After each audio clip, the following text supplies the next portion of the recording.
as well. So, November, November 2025. Can you hear me okay? Is my audio good? Yeah? Too low or no? Okay. Hello, Ontario, Canada. November 2025. It's crazy to think how close 2027 is. That's the main thing that kind of hit me as soon as that November 1st. Hey, Tampa. Um, hit. It was like, whoa, now is the time. And what's crazy about the current transits is with the Saturn and Neptune retrograde back into Pisces, we're like tired. We've been going, we've been healing, we've been transmuting, we've been adjusting for a long time now. But the past 5 years, my gosh, like it's opened up all these wormholes and tunnels into our DNA. And we've been through a lot, you know? We've healed lifetimes of material in the matter of 4 to 5 years and still going for a lot of people. Um, but the thing is, I really felt called to bring this meeting together because it is kind of time to check back in with ourselves and really connect and align to the opportunities that are present.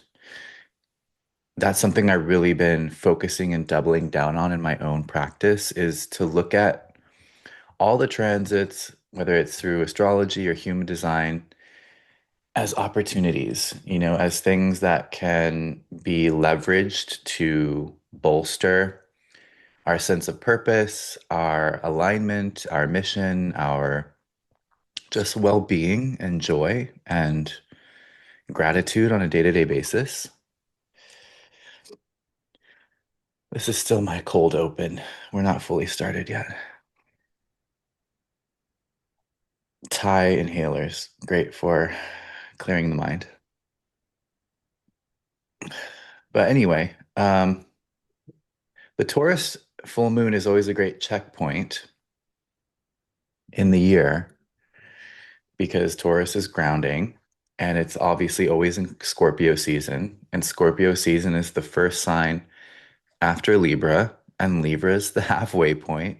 So for me, it feels like the Taurus full moon is kind of the, you know, official marker of chapter two of each year energetically. Because obviously, in the Gregorian calendar year,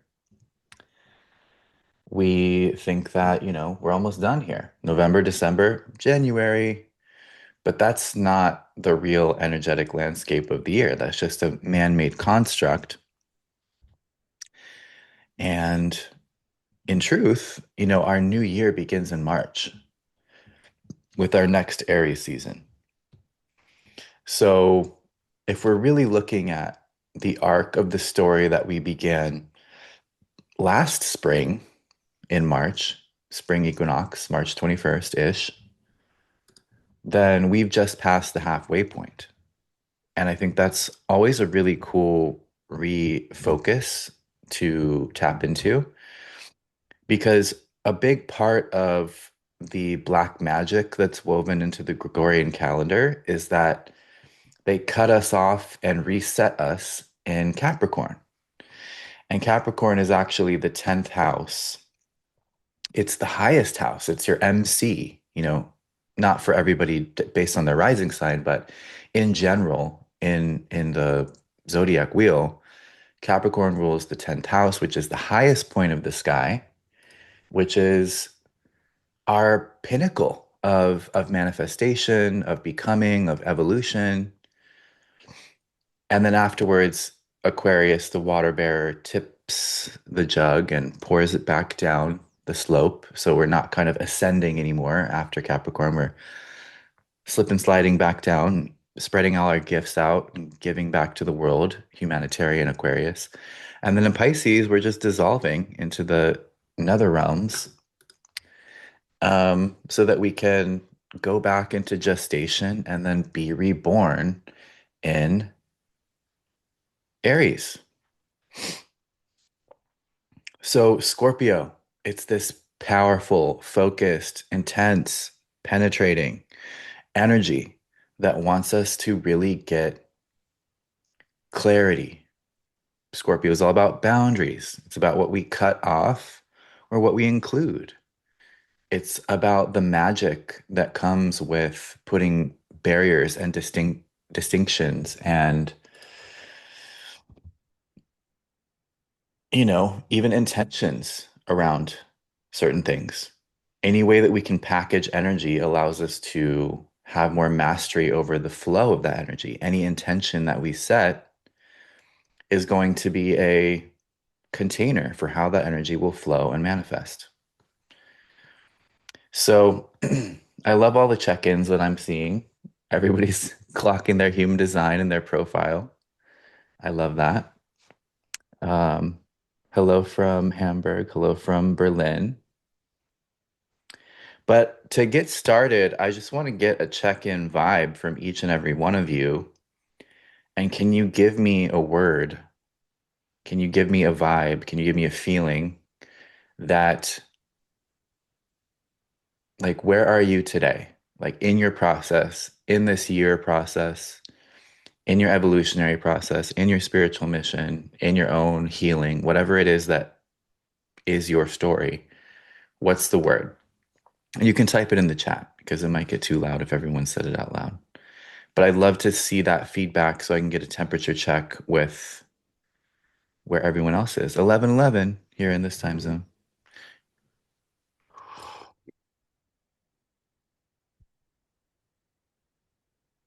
Cool. We got some, we've got focus, transformation, in transition, blank canvas, gratitude, hopeful, depth, radical transformation, chrysalis, 0 point, transition, surrender, immersed, releasing. I'm seeing some patterns here. We've got team transition. We've got team, kind of transformation. And we've got kind of team looking to the future. Wow, that's really cool to see that we're all a lot in the same energy flows. I mean, that's even, what prompted me to gather us all here today is I'm too feeling this big shift. But it's a snake year, which maybe you're sick of hearing me talk about at this point, but it's helpful. And a snake year is all about clarity. A snake year is very much like a Virgo energy, and it's about showing you all the things that are not working because that's what Virgos do. They look at all the details and they kind of confront them in a very blunt, straightforward way. And that's how they make their magic. It's they're able to wrangle all the details and bring them into alignment or dispose of them. And so we have this like snake energy that's all about clarity and getting to the core of what's real and what's important, what's functional, what's healthy, what's aligned. And now we're in Scorpio, which is the boundary maker, which is it's a very alchemical sign, Scorpio. They say that there's three. I've heard there's someone say there's up to 8 different layers of what Scorpio can be in terms of scorpion, eagle, phoenix, so on and so forth. Um, so it's a decisive time. It's a like, we're not messing around anymore time. It's a time of squaring up with, you know, the parts of us that make us feel as though we can't do anything about something, right? That we can't change, transform, that Things are too insurmountable. Things are too hard. Things are too difficult. And it's a really potent time because in the school of human design, it's not always about forcing ourselves to do more. In human design, it's not always about, it seldom is about adding more to the plate and proving ourselves more and getting more, like double down into things. A lot of times it's just about seeing that something's not truly correct for us and giving ourselves that permission to release it.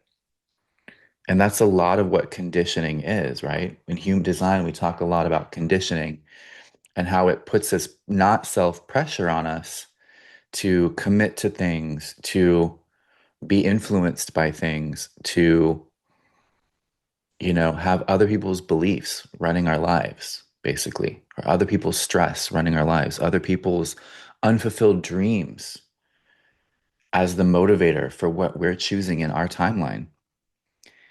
And with the sleeping phoenix energy starting to kick up, what is the real essence of that energy? It's about burning down everything that is not in alignment with our truth. And that starts with the truth of our bodies, you know, the world of beliefs and thoughts and opinions and concepts. I mean, that's crazy town, right? And in human design, we don't make decisions from the mind. We make decisions from the inner authority within the body, the natural intelligence of the form principle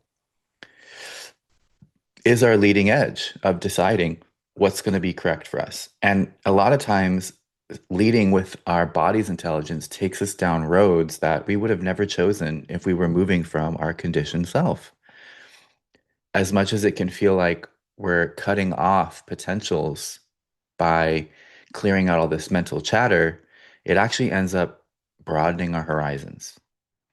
That's been my story, and that's why I'm still a proponent of human design, because I believe that we truly limit ourselves by living the conditioned lifetime. We're going to end up doing things that have already been done. We're going to end up living other people's dreams, and it's boring, you know? And this Phoenix energy is not boring. It's anything but. So now that I'm warmed up, we're going to look at a couple things today. We're going to look at this full moon specifically. I love to use the moon not as something to worship or kind of prioritize as like some beacon of truth, but it does show us what the collective focus is at any given time, especially new moons and full moons. It's a good indicator of where consciousness is kind of focused. And then we're going to look at something called the locks and the keys. And the locks and the keys are something that we're always subject to in every moment of our lives. They're like the default settings on the machine, like the computer of life, and they are changing in 2027. So understanding that these locks and keys, which are 8 gates in the human design wheel, like we all probably have at least one of the gates that are the locks or the keys for 2027. Some of us might have all of them, and that's going to really speak to you as to where 2027 and beyond might be taking you. Because we cannot fathom how big of a change we're about to undergo. We've been nestled within one of these global cycles for the entire time we've been alive. And probably as far back as many of us can remember in our ancestry, we've all been in one certain container. And even as much change as we're experiencing and the transformation of the planet and society and politics and religion in the globe and interstellar objects and everything, this is all still within one chapter.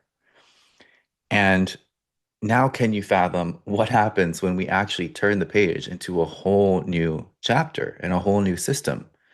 and a whole new set of energies that are going to be literally programming consciousness and reality itself with these new and different default settings. And that's really the driver of the change behind this switch to the sleeping phoenix. It's that the locks and the keys are changing. So we'll look at that too. We'll have a chance to talk a little bit about if you have any of these gates and what that might mean for you. And really, what it's going to mean for you is that there's a bigger part for you to play in this new chapter of humanity's history or future. It's almost like if you carry the locks and the keys, your name gets called. You're up.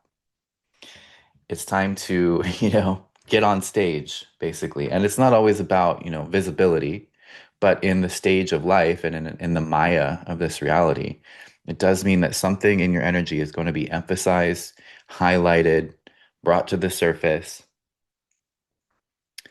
And that can feel fun, but it can also feel like, what's happening to me? What's happening to my life? So, there's always a little bit of an ascension symptom, I would say.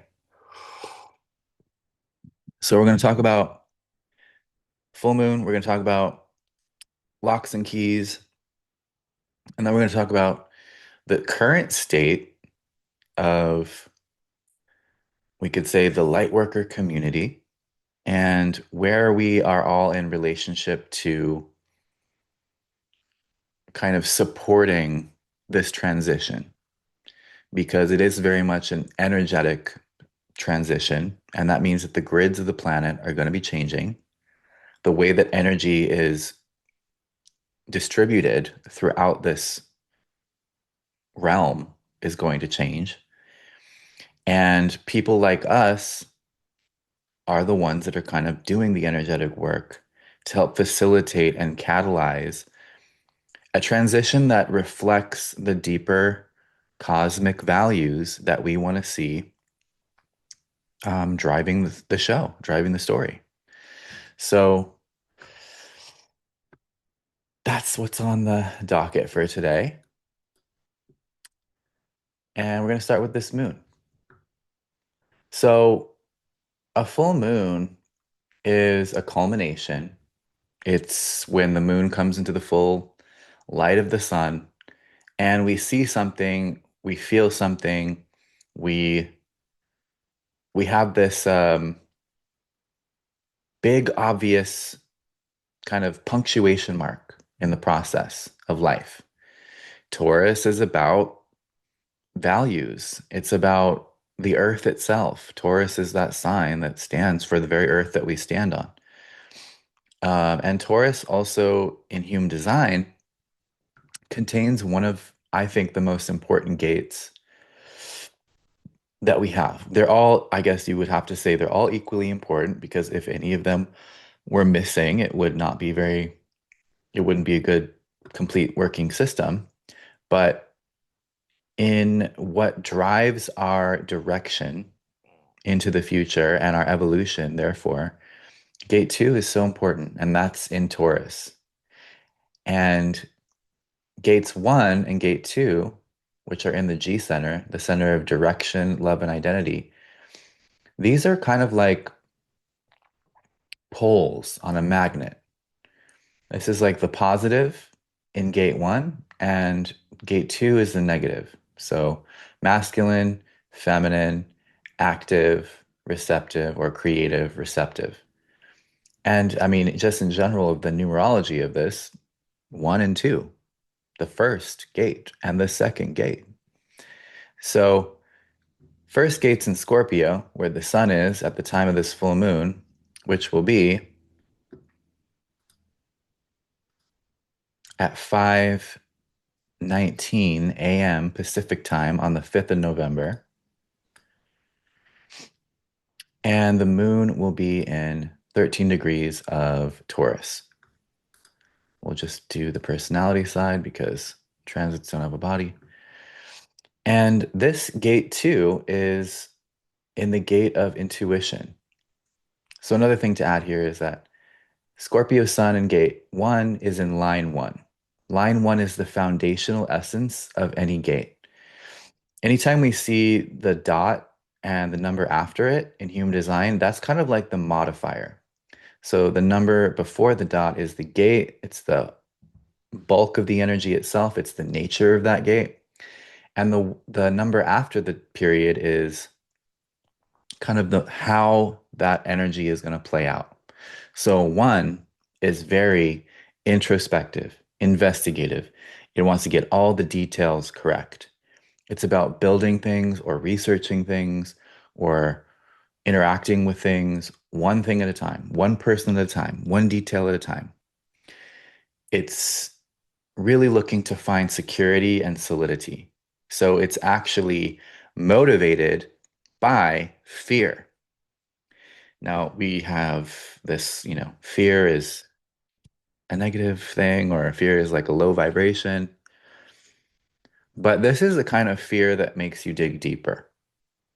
This is the kind of fear that makes you look beneath the surface. This is the kind of fear that makes you prepare for what you cannot yet see and to build and create and construct something that will be powerful enough or strong enough or well protected enough or well researched enough to withstand whatever might be coming. So in this case, gate one is this gate of the pure creative of the self, like your creative essence. Everybody's got a masculine, everybody's got a feminine. Gate one is all about pulling out the next creation. What are we going to do next? What are we going to do next? Let's make this. Now let's do that. Let's go over here. It's about recreating the self. And so that's why it's in Scorpio. It's really about the alchemy of how we can create and recreate and reinvent our identity because it's in the center of identity, love, and direction. We can rediscover love and it can take us in a new direction, not just interpersonal love, self love, existential love, cosmic love, natural love, whatever, any kind. We can rediscover creativity. It can take us a new direction. We can rediscover our identity or a new layer of our identity. And it starts to move us in a new direction because this G center is like the compass of your destiny. It's literally here in your sternum where your ribs connect. And it corresponds also to the lungs and the liver, and to an extent as well, the thymus gland, which is here, which is what nurtures the white blood cells and trains them on how to fight intruders and invaders. So, anyway, we've got gate one highlighted in the sun. Why is it in detriment? Creation is independent of will. Something about this full moon is making us see that the biggest things in our lives typically aren't up to us. They come when they decide, when the fates decide, when destiny chooses. These big turning points, these big inflection points, these kind of life defining moments, memories, connections, discoveries, whatever it is, they kind of come on their own accord. As long as we stay in alignment with ourselves, even if it's a long period of waiting, a long period of healing, these very special and important pieces of our path are meant to come to us. Because there is this background understanding also that we have in human design that the cosmos is inherently gift giving. It wants to bless you. It wants to help you fulfill your uniqueness. It wants to help you differentiate and become everything that you can be as the unique spark of consciousness that you are. We didn't come here to be the same. We didn't come here to be homogenized. We came here to truly create ourselves and also be co-created with the cosmic consciousness into something that's never existed before, somebody, something. So this full moon is really taking that concept of building ourselves and focusing on our unique direction and unleashing the creative to flow through us, even if it intimidates us, even if it takes us in a direction we weren't expecting. And it's really showing us almost like a cosmic mirror because gate two, where the full moon is this receptive energy. It's saying, with everything that's present in life, in your life currently, doesn't matter. We're going to take all of that, the good, the bad, and the ugly, and we're going to alchemize that into a workable way forward. We're going to use our intuition. We're going to use our inspiration. We're going to use our connections and network and community. And under this full moon, it's really about following this inner felt sense of direction into gathering together or holding together, which is where Uranus is, with those that share the values that we hold dear. It's a time of, spiritual family coming together. It's a time of collaboration. It's a time of really getting this big picture view of who's going to be on your team going into this completely new paradigm that we're looking at in 2027. It should be that. And that's why I'm giving you this information now. There should be some kind of investigation into who's going to be your tribe going forward. Um, because as much as the cross of the sleeping phoenix is an individual energy, it's very much about the power of the individual and individual empowerment and kind of doing whatever it takes to get what you need to be yourself and to manifest who you are. None of us can do that alone. None of us can do that in isolation. It wouldn't even be fun. It wouldn't even be worth it. And on a more survival note, you're gonna want to have those allies that can be with you and support of the journey that's coming. So this full moon, I mean, if we look at just the chart itself, it's a direct connection between the center of direction and identity into the center of the throat, manifestation and expression. And that's also where Jupiter is living right now, spending his time. Jupiter in Cancer is in gate 62, which is about detail. It's about getting all the little details that when you bring them together, make something incredible, make something amazing, make something beautiful. In line 5 of gate 62, we have metamorphosis. And the tagline there is that when excellence is achieved, transformation is necessary.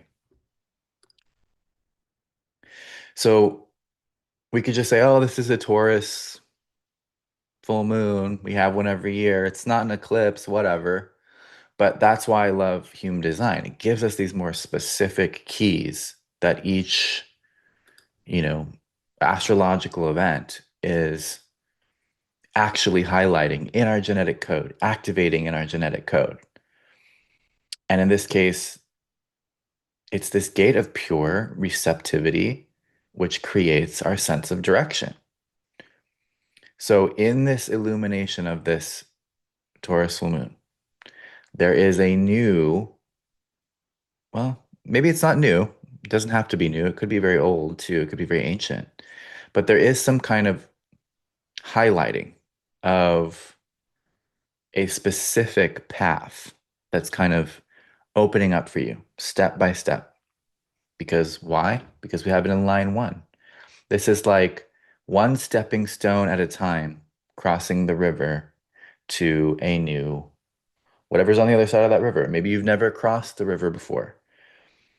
And this is the time in which the little turtles pop up and they're like, hey, you can step on our backs and come onto this other side of the river. And there's this whole other chapter to the adventure there. And again, alchemical season, Scorpio, alchemy, snake year, alchemy, burning away, breaking down, dissolving, composting things that are not supporting you.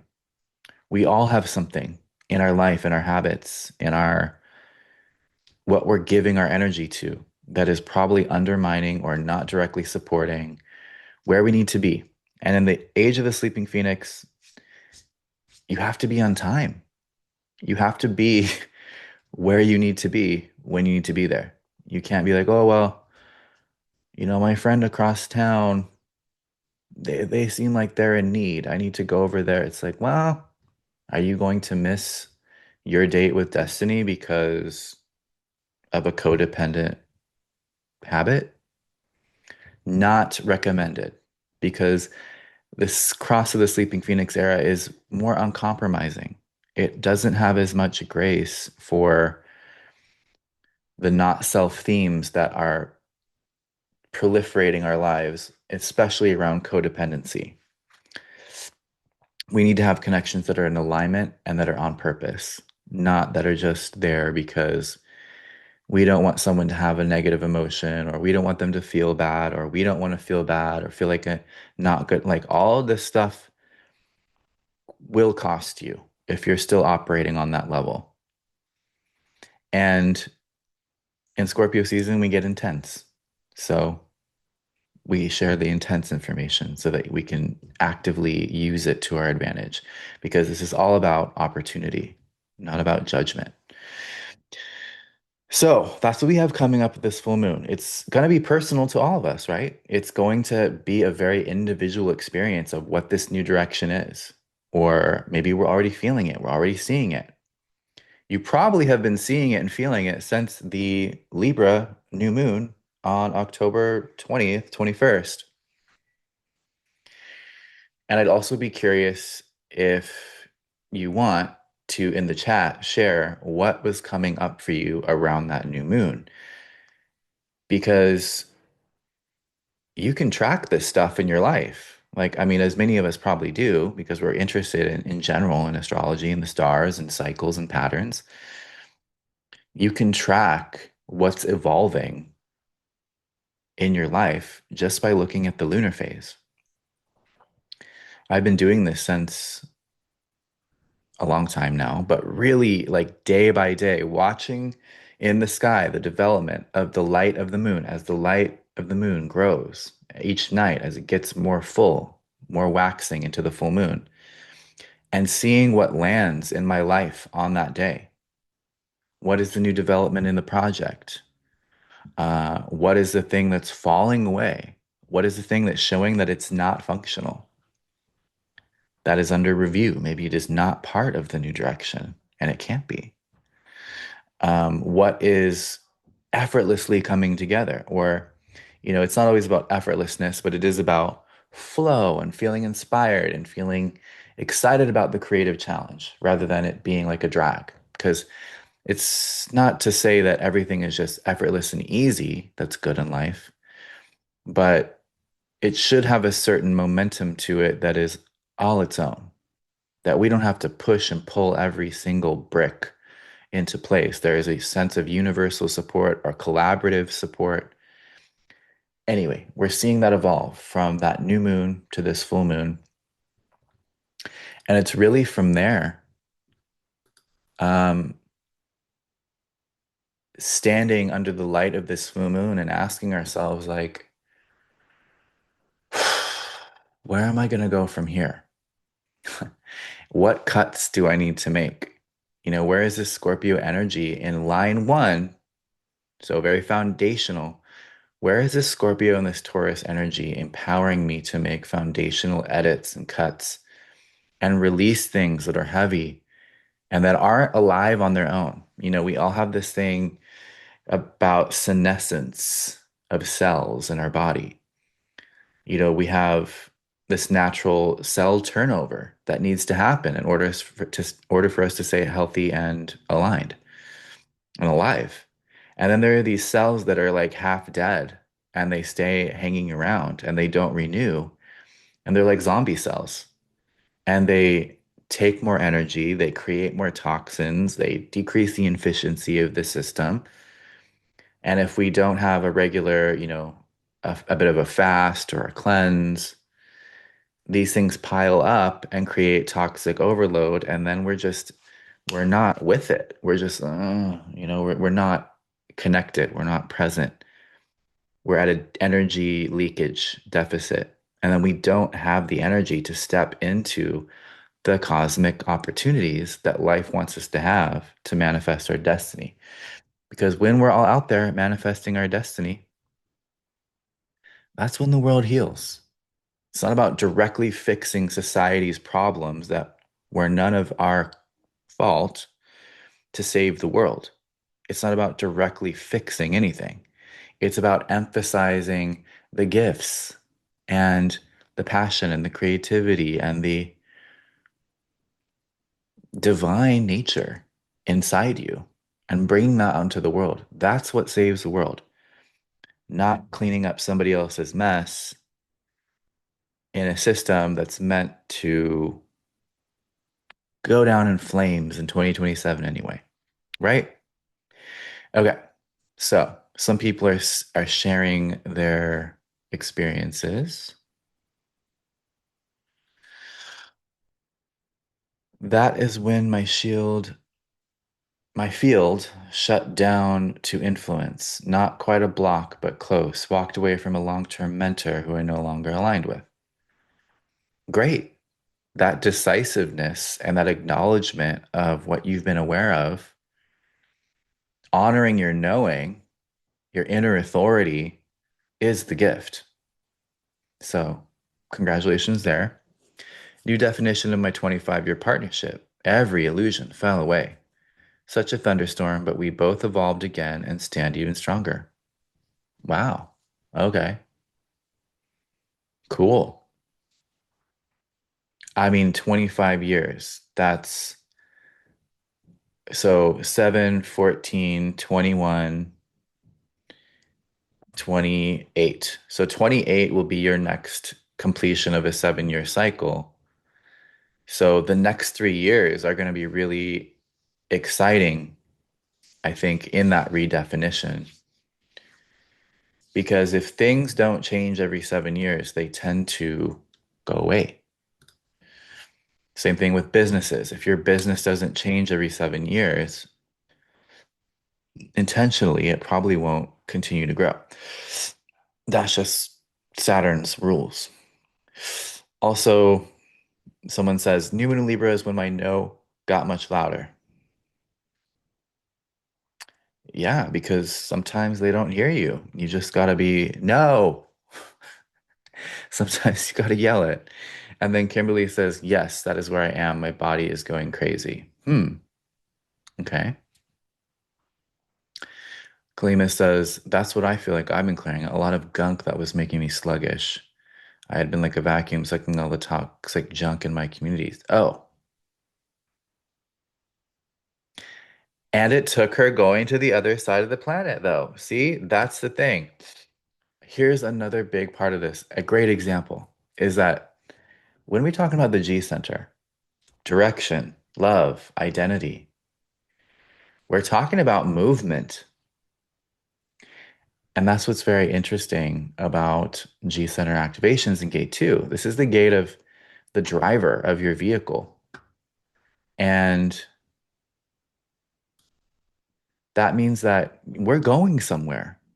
This new moon is the beginning of a new direction. I mean, sorry, it's a full moon. So typically full moons are like, oh no, it's done, it's finished, it's a culmination. But it's in line one, which is the beginning of something. So it's kind of like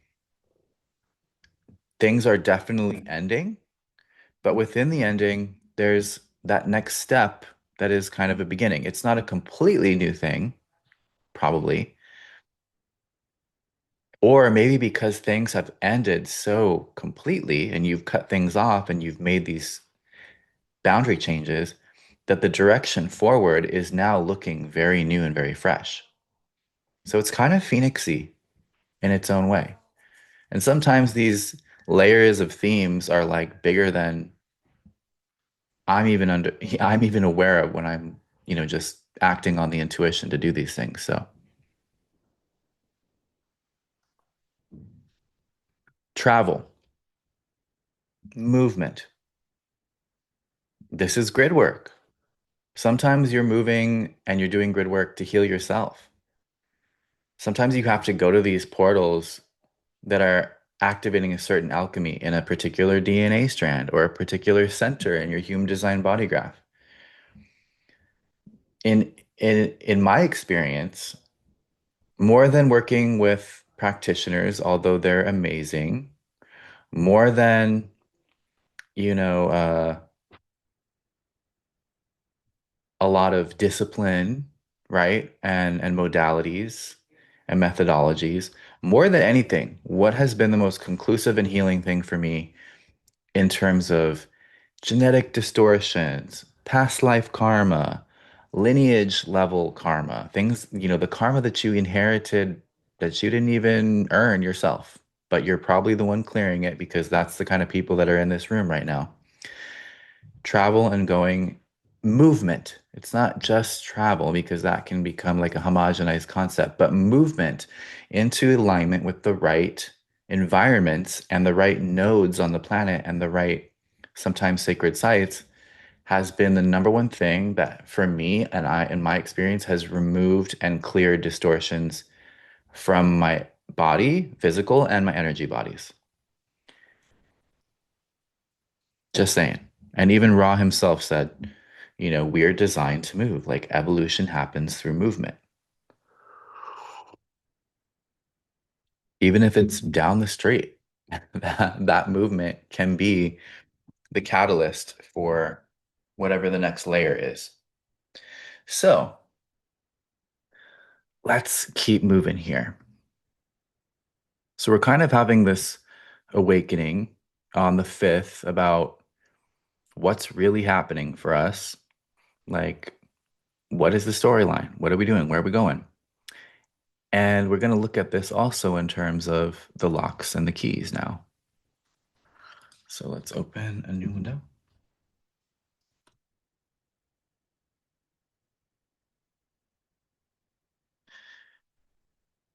And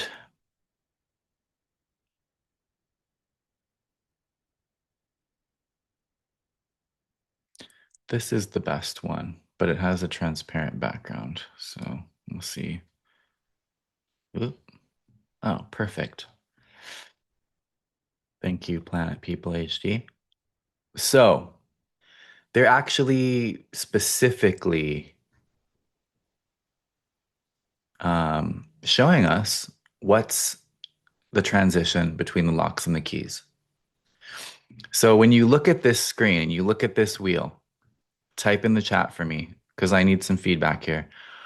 What do you think? Like when you see this, does this make sense to you? Do you see does this look like what the hell am I looking at? I just want to get a temperature check because human design is my world. It's inseparable from my mind. This is just like my everyday. But sometimes I take for granted that it's kind of unusual or overwhelming for people. And even if it makes no sense, I want to hear your input because it just gives me like kind of a poll of how deeply I should explain the basics and then go from there.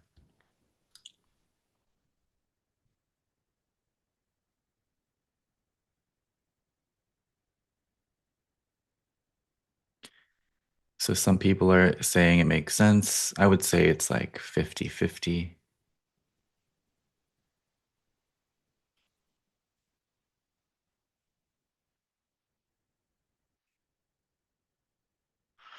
Oh, we've got um is the first number the lock and the second number the keys? Someone's trying to figure it out already.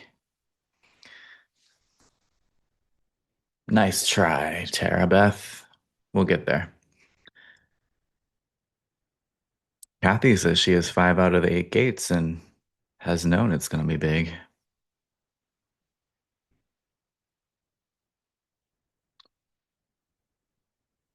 Okay, cool. So I would say it's about 50-50 here.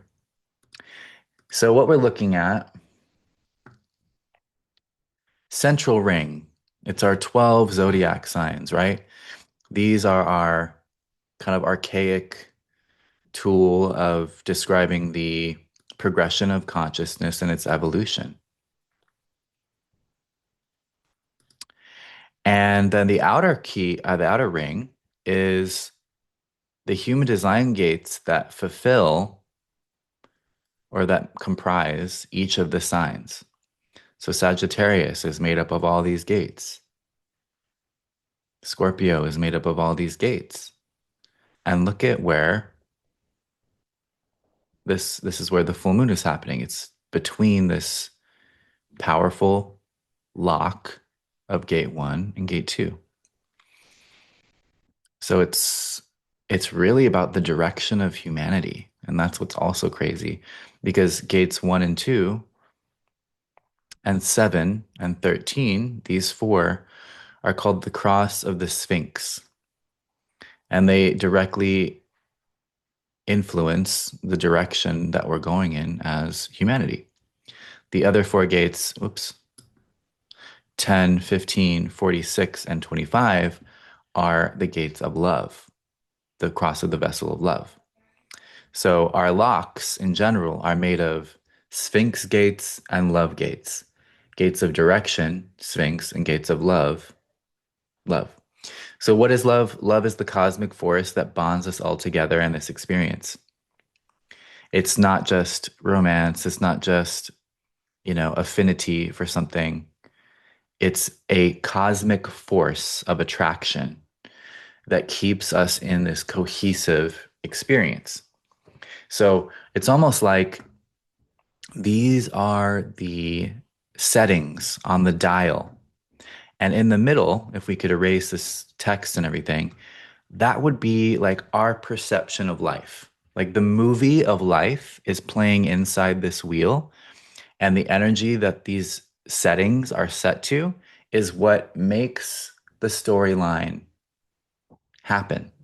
It's almost like if you're using an AI example, for example, if you were using an AI to make like a video, you would type, I want the video to have 7 people walking down the road, and I want them to encounter a flying tiger, and all pull out their wands and da da da da. And it's, like, and then it generates that for you, right?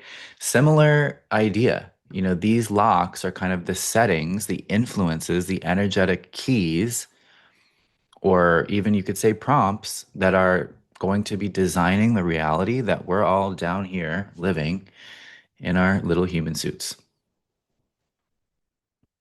So the transition is happening, the 2027 shift. We've been in the cross of planning since 1615. We've seen the world change tremendously since 1615. We've seen more people be born than ever. We've seen globalization, industrialization. We've seen history rewritten. We've seen certain interest groups take control of the narrative in order to control the flow of resources and awareness and attention and consciousness.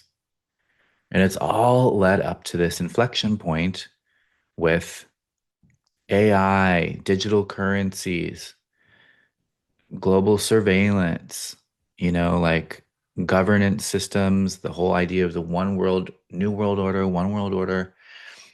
It's all coming to a head right at the end of the cross of planning. And the thing about the cross of planning is it's all about the plan. It's all about the pattern. It's all about systems, and it's all about the tribe, and it's all about resources, and it's all about skills and management and government. And then 2027 comes, and just when it looks like everything is about to get, more technological than ever and more in control than ever and more la la la, there's a phoenix that shows up. We go from super planning mode. Let's plan and organize and identify and structure and scan and clone everything. Whoops. That is not what is going to happen. Sleeping Phoenix says, "Hey, I'm a phoenix. I'm here to burn down everything that doesn't align with cosmic truth." So if there are systems based on stealing, if there are systems based on lying, if there are systems based on deception, if there are systems based on exploitation, if you name it, we all have a general awareness of what these things are. They're going down. But it's not all happening in one instant, unfortunately. It's going to probably be a 20-year process of breakdown. So from 2027 to 2047, which is roughly Pluto in Aquarius, and then the beginning of Pluto in Pisces, we're going to see all of this stuff that's been super built up during the cross of planning, kind of this bubble, and this bubble is going to burst.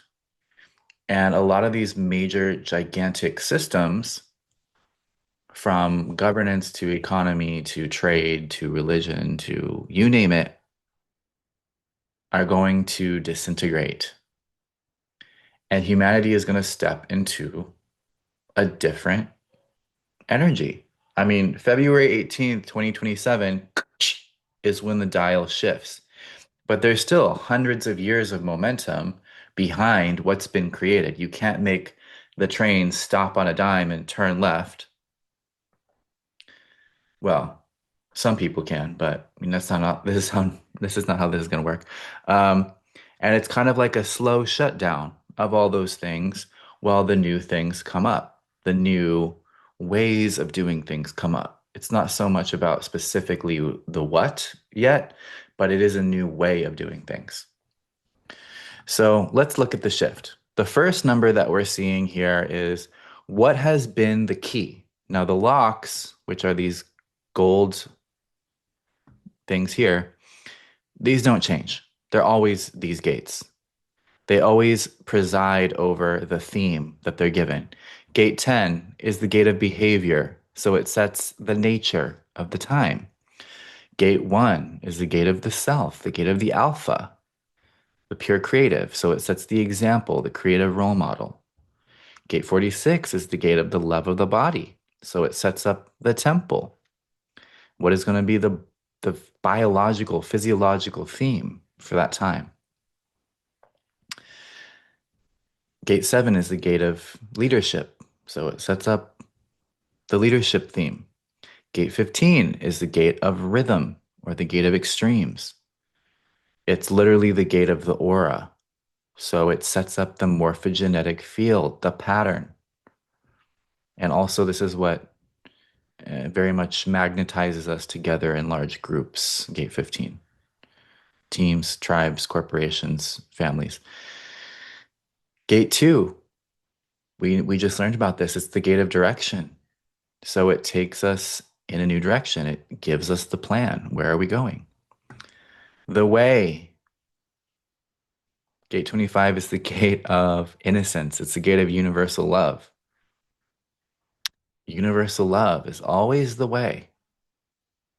Innocence is always the way. But the nature, the modifier, the kind of the leading energy of what the way looks like, shifting. And finally, the witness. This is the gate of the listener. This is the gate of circling up and coming together and sharing our wisdom in a circle.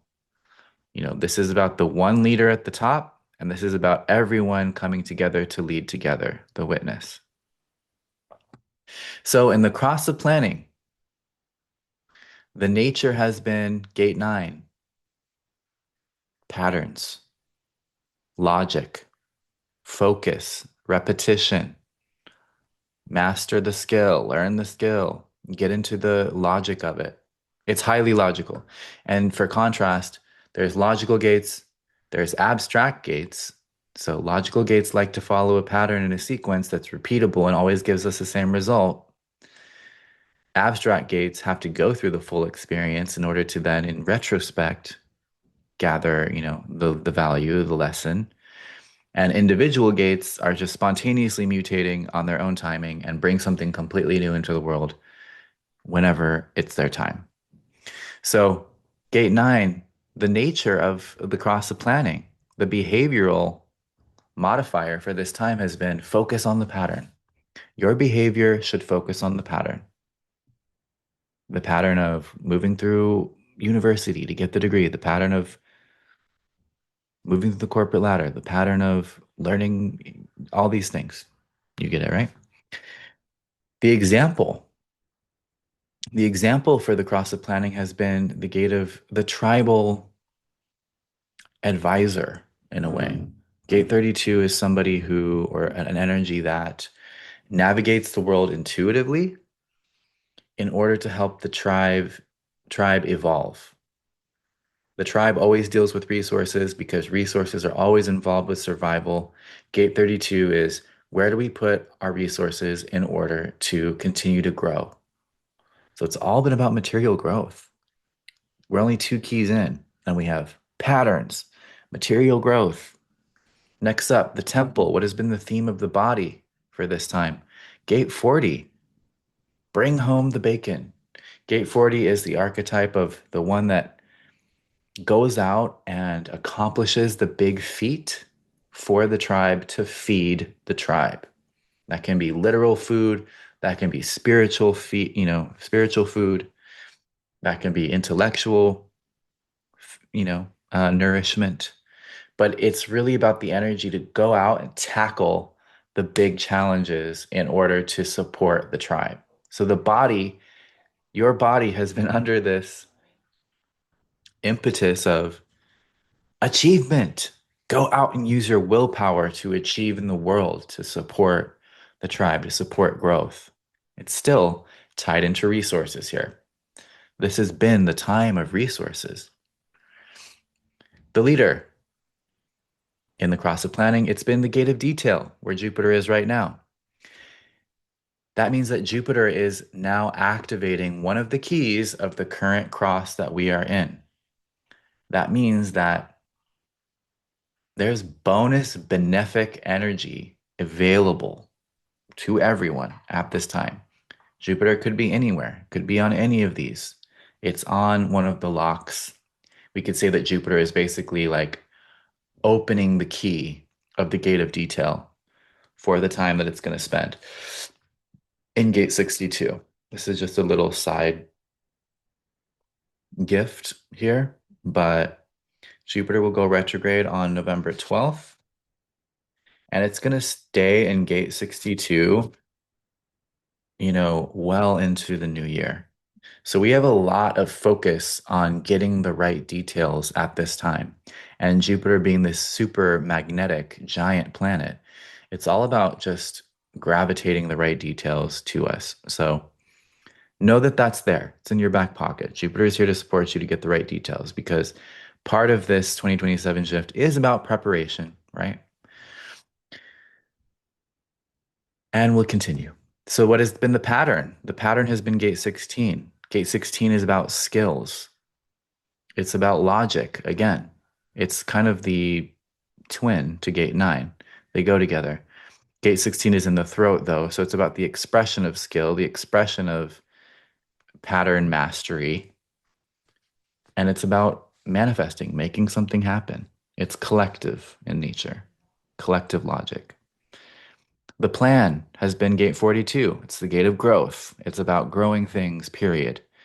It's about maturing processes. It's an abstract energy that's about sticking with the creative process, getting all the way to the finish line, developing and maturing something to its full potential. Again, the plan has been about growth. The way has been the gate of family. This is the gate of affection and the solar plexus center. So this has been, the general way of life has been about coming together, groups and families, tribes and organizations, and how we all share the burden of achievement, survival, manifestation together. And we, have this sense of love that bonds us in sometimes the struggle for survival or sometimes in the triumph of victory.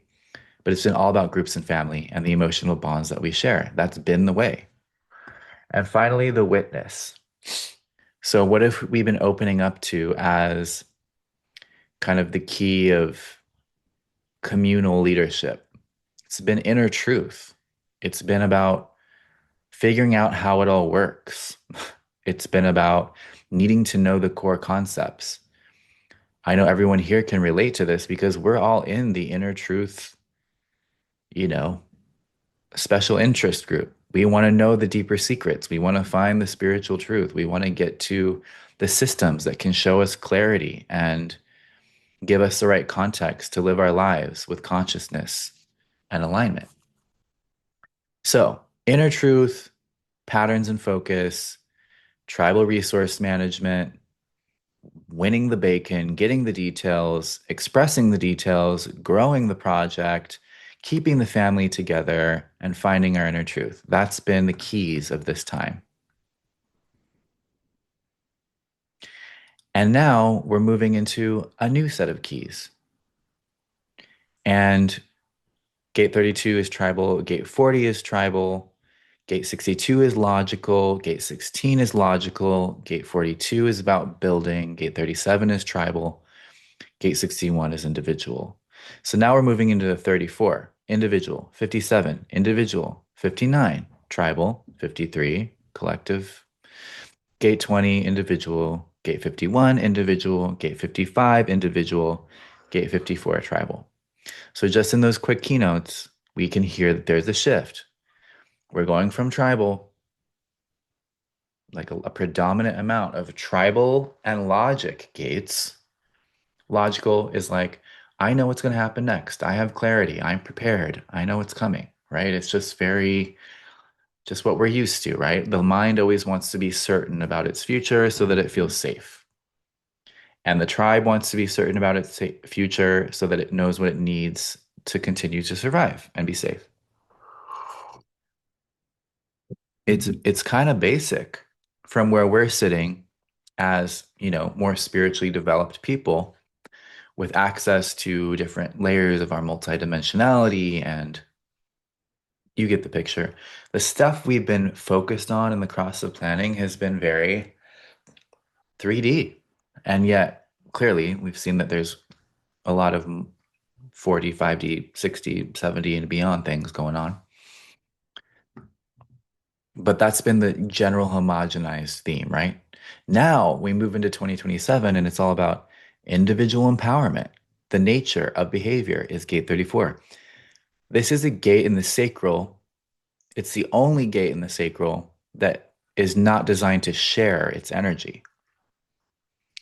This is energy for the person that carries it and the person that carries it alone. It's a selfish energy.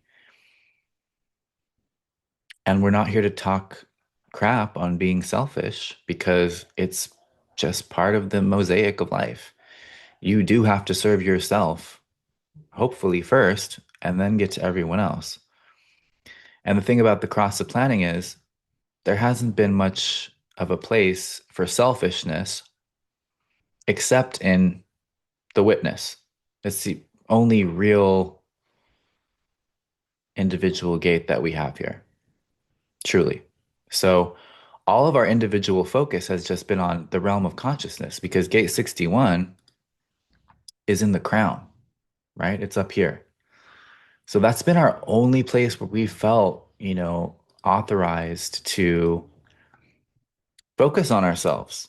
Well, guess what? In 2027, the very foundational nature of behavior shifts to the self focus and individual empowerment and individual survival. We're not looking at the collective pattern. We're not looking at how do we get the sequence that everybody else has gotten so we can get the life and the survival that we want. This is like, go get it yourself and do it your way. Big difference. And that's really all, we're off to the races already. We're not worried about the collective. We're not worried about logic. We're not worried about sequences or patterns. It's like whatever it is right in front of us, I'm going to go get it if that's what I need. Self empowerment.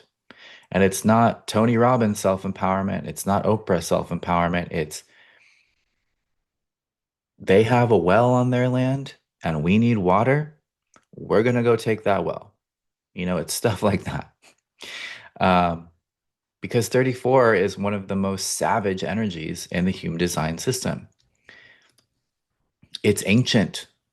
If you look at the symmetry of the sacral center, you've got all these different gates that are very symmetrical, right? They've all got their place in the circuits. 34 is just randomly bonk, just off to the side here, creating its own path, its own way, on its own terms. It's not plugged into the tribal circuit, it's not plugged into the collective circuit at all. It's its own thing. So it's going to do it. It's like that song. I'll do it my way. So the example, the leading alpha energy of this 2027 time period, we go from tribal intuition to individual intuition. Guess what gate 57 plugs into? Gate 34. It's the splenic gate that goes whoop, whoop, and plugs right into gate 34. So it's the splenic intuitive awareness that feeds into the energy for empowerment that makes it, aware of its surroundings, of its opportunities, of its challenges. So who's going to be the example? The people that are following their body's intuition to opportunity, to success, to empowerment. Not people who are following their minds. The mind will be useless after 2027. It'll still have its place in the micro, like within our own communities and relationships, but in terms of surviving in the world, it has to come from within the body, that inner authority. 57 says that's the example. Gate 46, gate 40 is switching to, or sorry, key, the temple is switching from 40 to 59. 40 was all about getting the resources that the tribe needs to survive, to fulfill, the bond, to keep everyone happy so that they don't fight with each other and they continue to cooperate. So it's been a lot about mouths being fed. Gate 40 is the gate of the stomach. Gate 37 is the gate of the small intestine.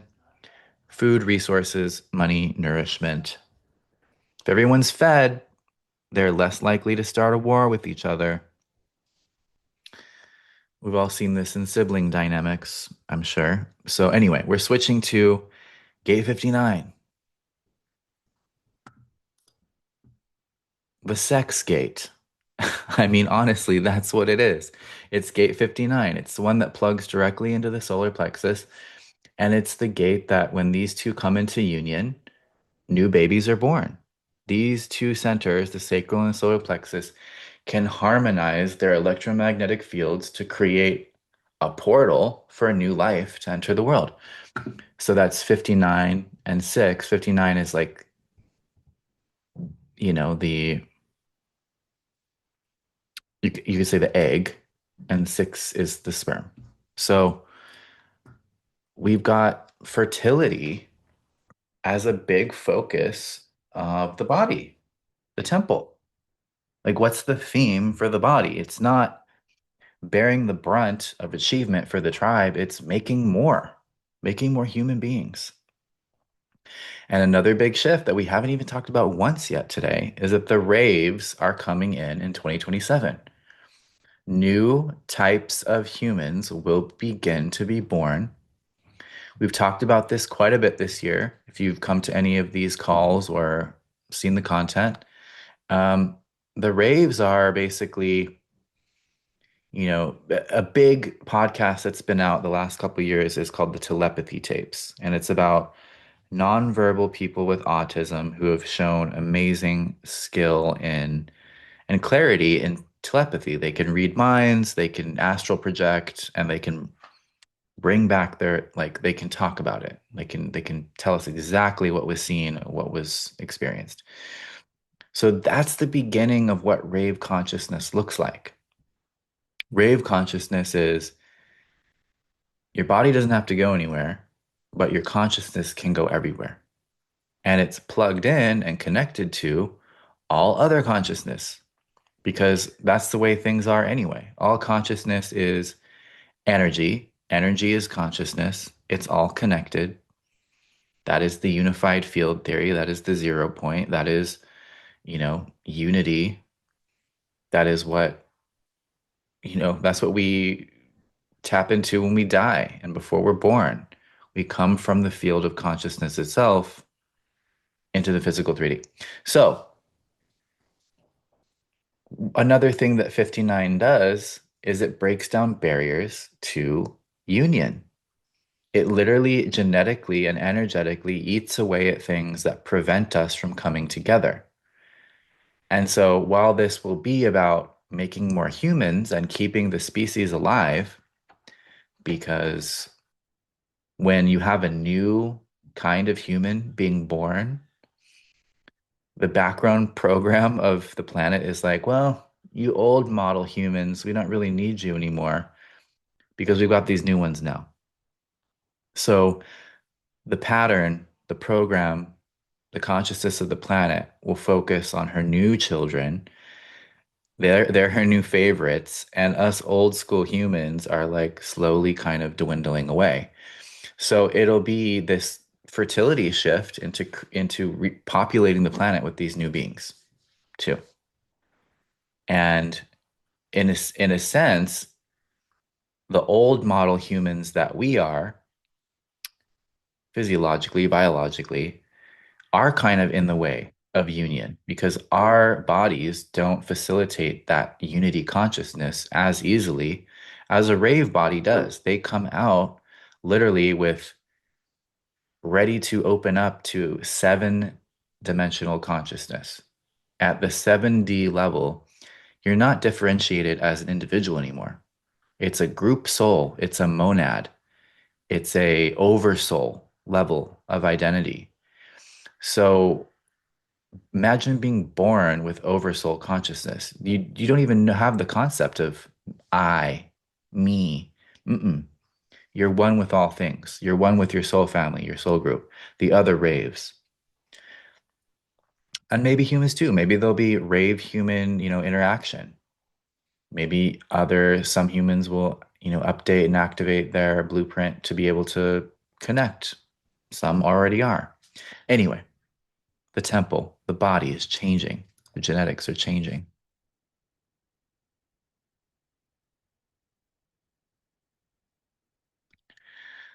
Um, Gate 62 to 53. I know it's a lot. It's a lot of info.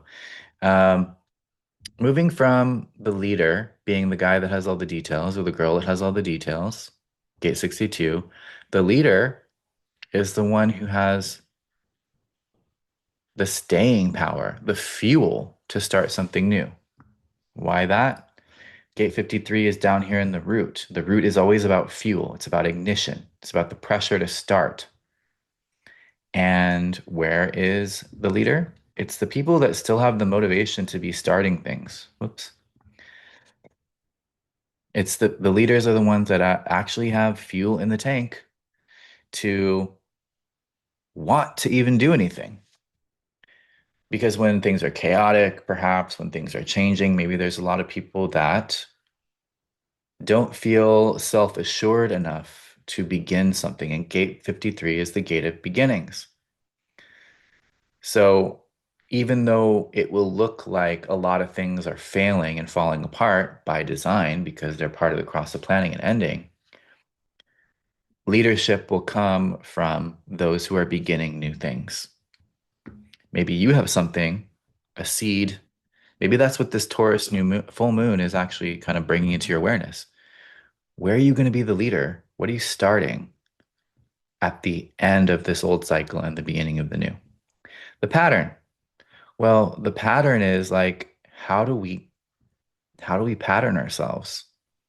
When do we wake up? When do we go to sleep? When do we get paid? At what time of the month? Like it's every pattern you can think of. Like when do the seasons change? So we go from this collective enthusiasm, sharing, manifestation, gate 16 energy, this is Gemini, to gate 20, which is just the now.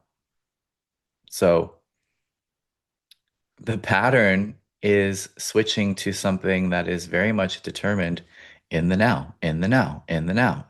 Gate 16 was, let's look at the big collective, logical patterns and share these tried and true ways of getting things done. And come on, just follow this template, follow this sequence, follow these instructions, and we'll get you the thing, that makes you feel safe and you'll have the resources and blah, blah, blah.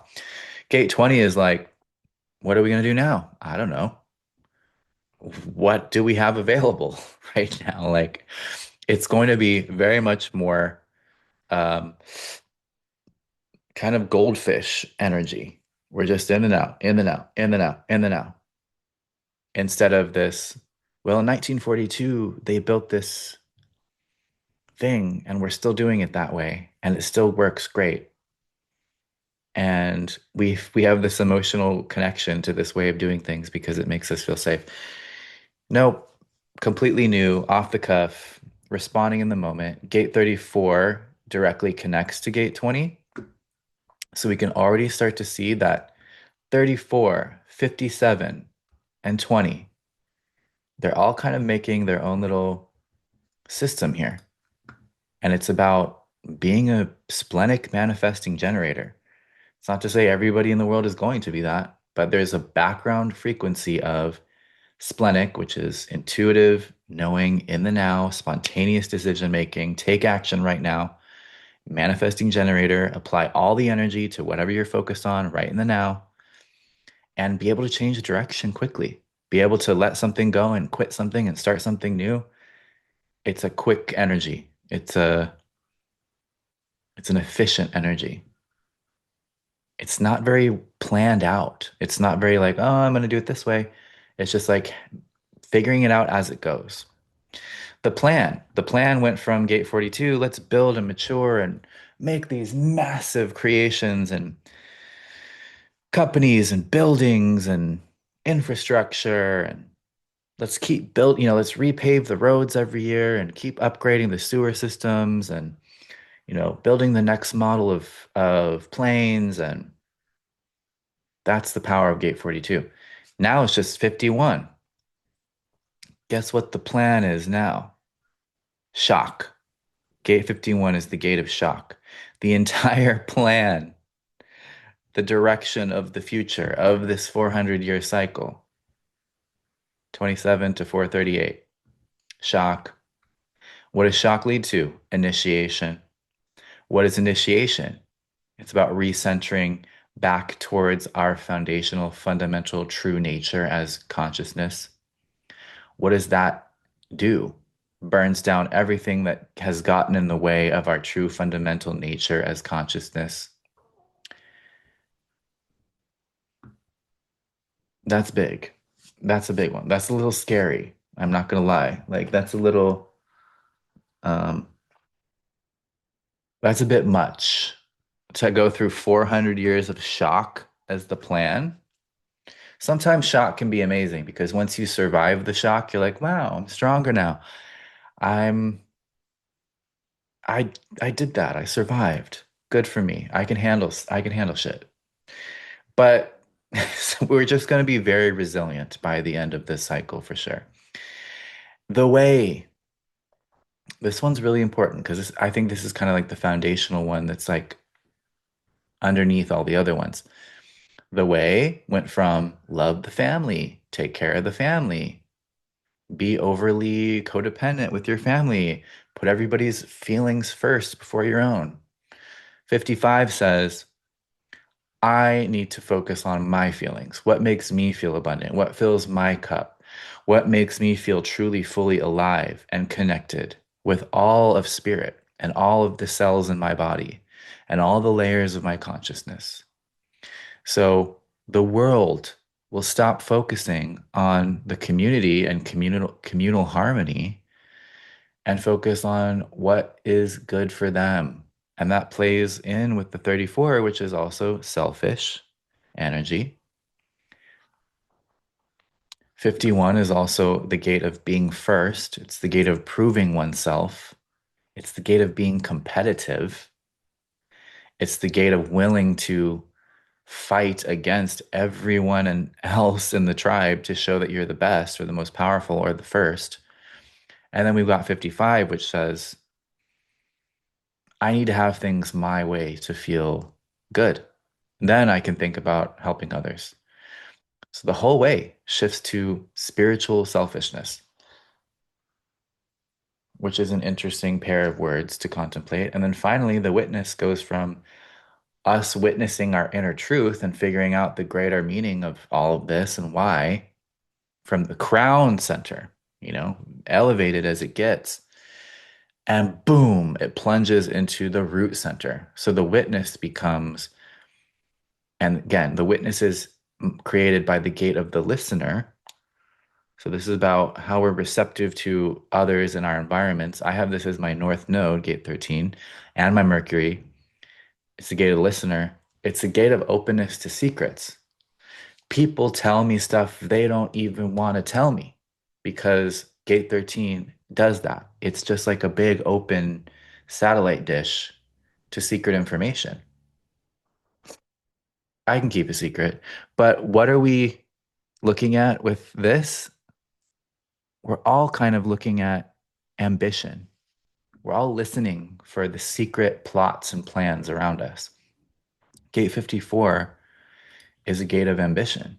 It's the fuel to rise up through gate 32, prove ourselves through the 4426, and attain resources through the 2145, and become the queen or the king or the tribal leader in gate 45. 54, through its journey, does a flip and becomes 45. So we're open to this intrigue of everybody's trying to look out for themselves and rise up and get the resources and survive and thrive. And kind of, this is about using and leveraging relationships as the way of doing that. It's, yes, about working hard and doing it yourself in a lot of ways, but it's also about who can help me get where I'm going. And what do I need to do to be friends with them or be influential with them? So, all in all, we're moving into this great time of self-empowerment. You can look at it as a scary negative thing, or you can look at it as a challenge that you are having the unique opportunity of knowing about before most of the population. And that you also have tools to help you navigate this. And specifically, what we see here is your body's intuitive knowing is going to be probably the greatest key of this time. And that's why human design even showed up in the time frame that it did. It came into the world in 1987. That's, about 40 years before 2027, right? And it was to prepare us with this new way of relating to ourselves and how we navigate so that we could get through this. Because if you're trying to navigate the cross of the sleeping phoenix with a mind that has been programmed by the cross of planning, it's like trying to play, it's like trying to like hook up your iPhone to a typewriter and like type all your texts out on the typewriter and navigate the iPhone with the typewriter. It's not very easy. It's not going to be very easy. It's going to be pretty difficult or not work at all, honestly. So, why are you here today? Because you feel a resonance with this change, because you are part of this change, because you have gifts and abilities that you've, reactivated in the cross of planning that will most likely be directly influential and powerful and important to the cross of the sleeping phoenix. Whoops. Wow. Oh, there's all this stuff down here. What a cool website. So even we can look at these. Behavior. We share our focus is changing to I share my charisma and power. Lock one. We continue with and for each other. tribal, to my intuition knows now. We to my, we to I. We provide for our tribe. My personal resonance determines intimacy. We to my. Here's the one place we get a we still. We lead with routine to we begin new experiences. We hone and share our skills to I am. We to I. We to I to we. Now, we help each other achieve success. That's very lovey-dovey of a way to describe gate 54, line 6. This is more like, I'll help you if you're helpful to me achieve my success, honestly. But anyway, that is our shift. That's what's going on.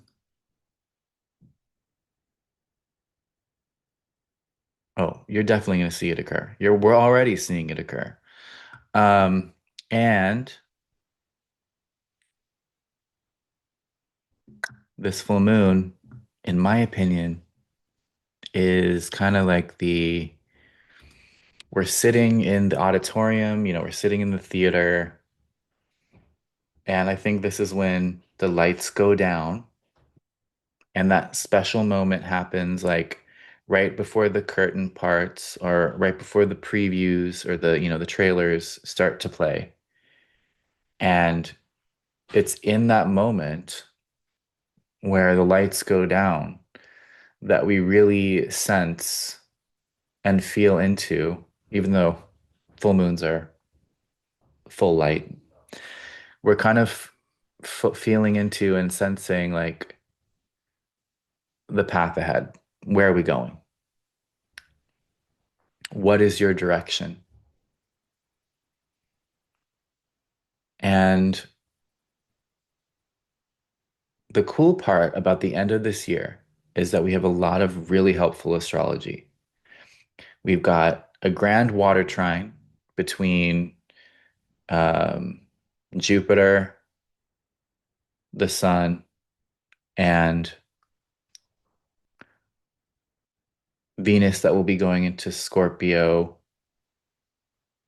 Oh, sorry. It's actually Saturn, Venus in Scorpio, and Jupiter in Cancer.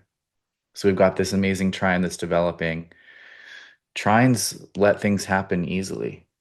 They are harmonic connections and alignments that bring help and resources into our experience. So that's ongoing.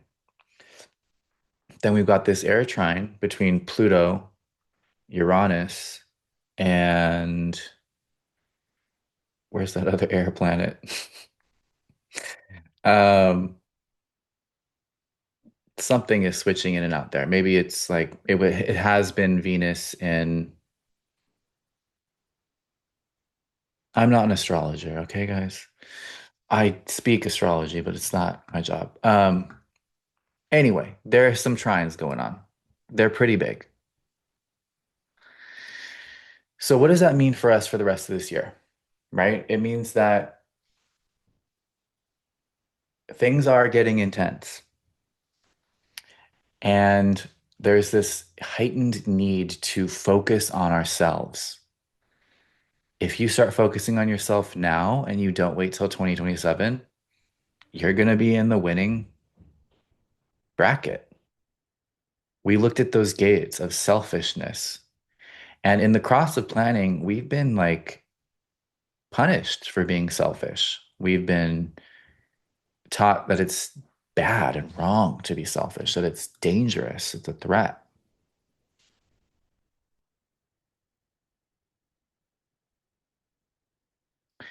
And in this time, there's a right way to focus on yourself. It's not the egoic way of focusing on yourself.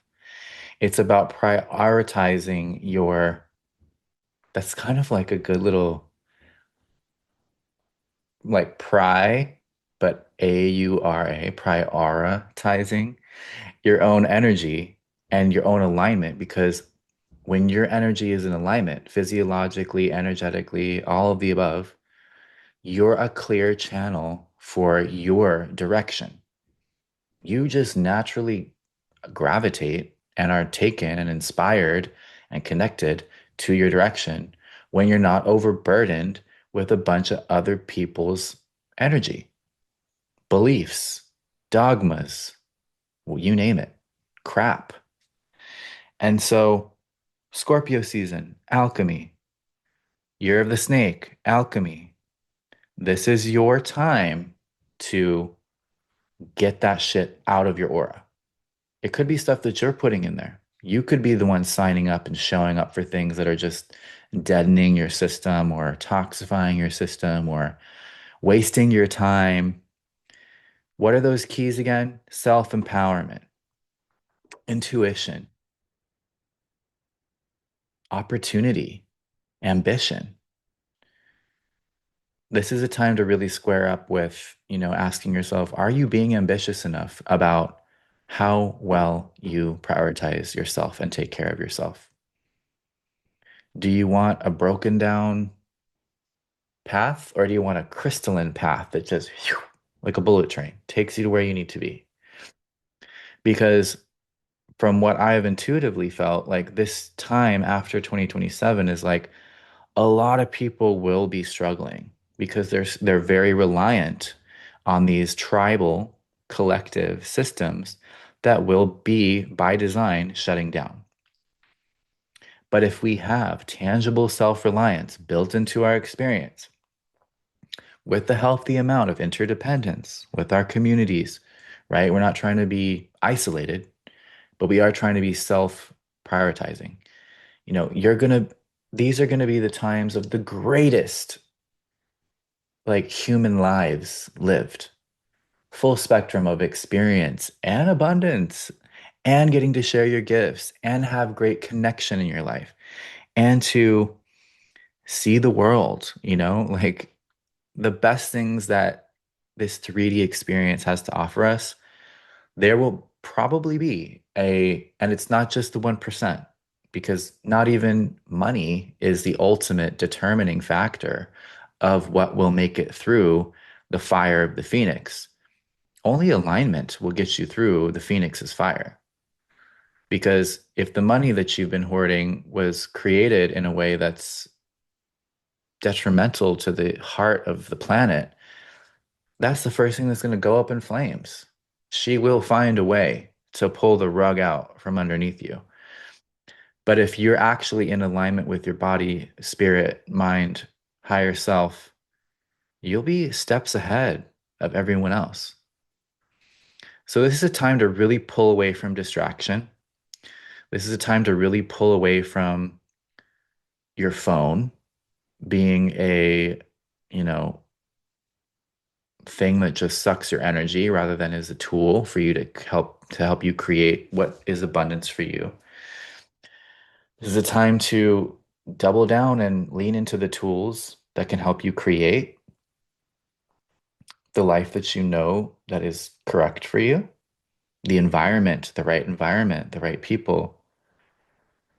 This is a time to be ahead of the curve because there's going to be a lot of people that are behind once we hit 2027. They're going to be scrambling, they're going to be chaotic. And if you're already to, like, even energetically the place that you need to be, you're ahead of the curve. And that's the whole reason we're doing any of this, right? And then there's like the larger spiritual component as well, of like light worker duties and grid work, which is like what I focus on. And so for the final piece here, I'm going to share mine because that's me just being enlightenedly selfish right now and just wanting to share with you my thing. So,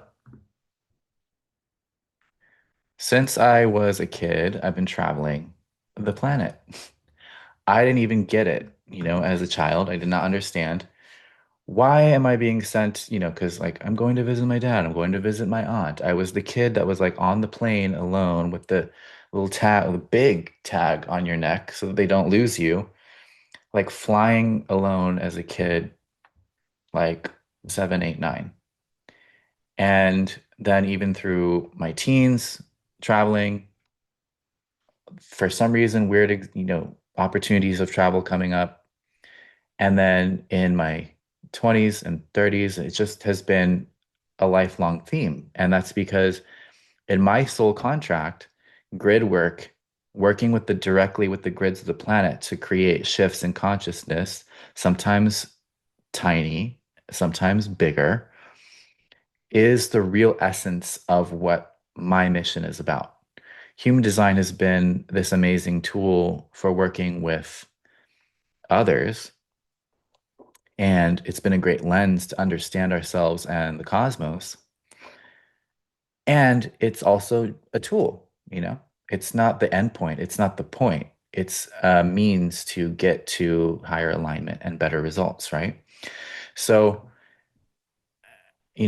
last year I was working with a couple of coaches, and one of them asked me, like, what do you really want to do? Because when you're doing your mission and you're also running it as a business in some form, it's how you generate your income and how you serve the world.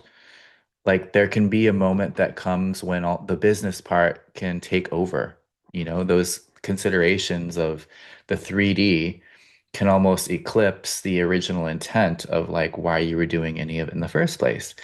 And my coach was like, well, what do you actually really want to do then? Because she was kind of calling me out. I was talking about something I was thinking about creating, and she was like, I don't really, it doesn't sound like you're very interested in what you're saying. And I was like, well, I would love to do a travel mastermind. Like, I would love to bring people with me on these grid work journeys and missions, and to bring that sense of togetherness and community that I have in like my courses and with my cohorts, but in person and in these sacred sites. And sometimes the sacred sites are very obvious, and sometimes you can't tell there's anything there, but they are still very sacred. And so this like spark came into my consciousness like, oh, I can do this. I could actually do that. So I started my Raveway Shower Mastermind. And we have an amazing group that we've put together. We had our first retreat in Boulder in September, right over the eclipse portal of this amazing 29-degree Virgo eclipse, which was absolutely insane. Like the energy that we were able to connect to and work with, and how guided we were by literally unseen forces on this retreat.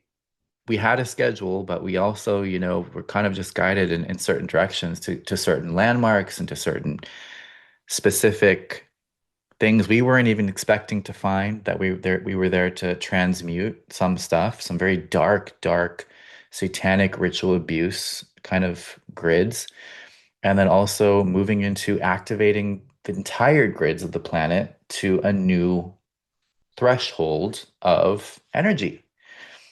And this is something that's been literally, I feel that like the mission that we accomplished in September was something I'd probably been working on my entire life. And this was like calling in the special forces to come work with me together, work all of us together in activating this new grid. And so what I saw is that we created the first ripple effect of activating an 8-dimensional shield for the entire planet. Previous to this, we were talking about 5D. We were working with 5D human design, which is amazing. And there's, it's a layer that is very important. But in order to work through these more intense energetics that are coming through, especially with the solar flares, AI, all the different, kind of antagonistic forces that we're vying with right now, the planet needed a higher threshold of protection. And we are activating this new grid that's 8-dimensional in nature. Before, I think the Earth was probably at 5D, like as the highest potential. that she could achieve as a whole planet, as a whole grid. That potential is now moved to 8D, but it's not completely activated. So the next step in this journey is to kind of turn the key, the ignition key, on the work that we've done. And the way that it was shown to me, literally like in ways that I couldn't have planned for myself and wouldn't have chosen if it were up to me, because it's so intense. Um, I was shown that there is a gridwork mission to be administered, and probably the most important one um, that I could possibly comprehend. And it's coming in this 2026, of course, the year before 2027. And it's in Egypt, and it's directly working with the pyramids as Stargate access points. Um, Stargates are just another word for like the energy centers of the planet herself. So, we've got 9 centers in our human design. One's a solar plexus, one's a root, one's a G center. They all have different functions and capacities and resonances, right? The planet's no different. She's a bit more complex, though, right? So, we're one layer of divine creation, and she's a whole other amazing, beautiful being, right? So, this sacred culture, these sacred sites that we're familiar with but are very mysterious to us, these are built on and around the energetic centers of our planet, the planet's energy bodies.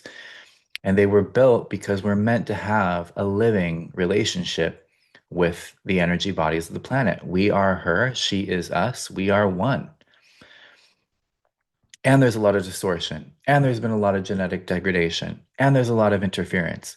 But there's a stewardship that is innate to our identity as humans. Because as we care for the planet, we care for ourselves, we care for the cosmos, we care for the galaxy, universal level, time matrix level, right? It's all connected and it's all right here, it's all breathing together. And so as we reach this inflection point of 2027 and all the transformation that is that we're going to undergo, we need additional stabilizers. And that's what this new grid work is all about. It's about creating stability in the planetary grids to prepare for the big shift. So that when the not self, when all the egoic and the distortion is, burned away, almost as like a planetary purge, or like the planet going through a phoenix moment, or like a fever or an illness that it's burning off a sickness, that there will be a solid ground left. And it all starts in the energetic realms, because what is first energy, what is first a thought, becomes then a thing, right? So we're setting up new grids. We're almost like when the power goes out and they send out the linemen to fix the power lines so that we can all have, it's the exact same thing, except with the organic grids of the planet. And so this is a call to any of you that might feel a resonance with this work, because this next mission is one in which we're opening it up to others to come and kind of work with us. So that trip is coming in March, and we're calling it Beloved, a journey of remembrance. And it's a trip to Egypt. So I am leading already the Rave Way Shower group. We're already, signed, sealed, and delivered for this journey that we're going on, and we have additional capacity. We have room for more people to come with us. And we have an amazing itinerary that's specifically been guided for the intentions of working more directly with the divine feminine energies in Egypt. So we are skipping certain temples that have been identified as not helpful. because they've been kind of inverted. And we're focusing on temples where there is a correlation to rectifying divine feminine codes or architecture, or that have something to offer us in terms of healing our own template in regards to the divine feminine. So this is a journey that will kick off right around spring equinox of next year. And we'll be asking each one of us to bring in a specific intention that we want to kind of amplify through the work that we're doing. Because as we visit these temples, as we visit these spaces, we're literally going inside the Great Pyramid. We're going in the King's Chamber and the Queen's Chamber on a specific alignment that was shown to me with the star Regulus being in the gaze of the Sphinx, which also connects to the blue and red star Kachina prophecies, which also links into in what many believe links to Three Eye Atlas. There's a lot going on, and we're kind of the ground crew. We're the vessels through which these frequencies and consciousness collectives are going to be helping us do our work, do their work. It's all our work. Anyway, you're invited to come to Egypt in March, 7 nights. We arrive in Cairo. We do a Giza initiation with the Great Pyramid and King's Chamber the second night. Third night, we go out into the desert with the Bedouin people, also known as the Berber people, Amazigh people. Um, Literally spending a night out in the white desert in Egypt, fully, taken care of by our nomadic desert dwelling friends. Some of the coolest, funnest people you'll ever meet that live like in a very ancient way. Definitely know how to survive 2027. Um, Day 4, integration. Day 5, Temple of Hatshepsut, who is pretty much the only female pharaoh and part of the Guardian Alliance, which is our, intergalactic friends. And then we do Valley of the Kings. We're going to fly in our hot air balloons over Valley of the Kings. And then we're going to go visit Sekhmet, who is the female lioness goddess of protection and basically the destruction of evil. She has a lot to do with the solar flares and their work with purifying the inner earth. And then we're going to sail on the Nile back to Cairo and do some integration and probably do a little workshop. And then that's the trip. And we're also kind of maybe working in a Hathor and an Isis temple visit. So we're probably going to add this in here. But this is something that we have. There's no longer 12 spots. It's down to 10. So um, that's the invitation. That's what my gate to line one full moon is. The gate of direction is showing me is the way, right? So I want to just put that invite out to all of you. It's a very once in a lifetime. I know I could have more pictures, I guess, on here, but really this was just to give you a taste. And if you really are feeling the call, we're gonna have to have a conversation one-on-one, clearly. Um, but we'd love to have you join us. And this is how we're participating with this future timeline. Um, that is so, so very important.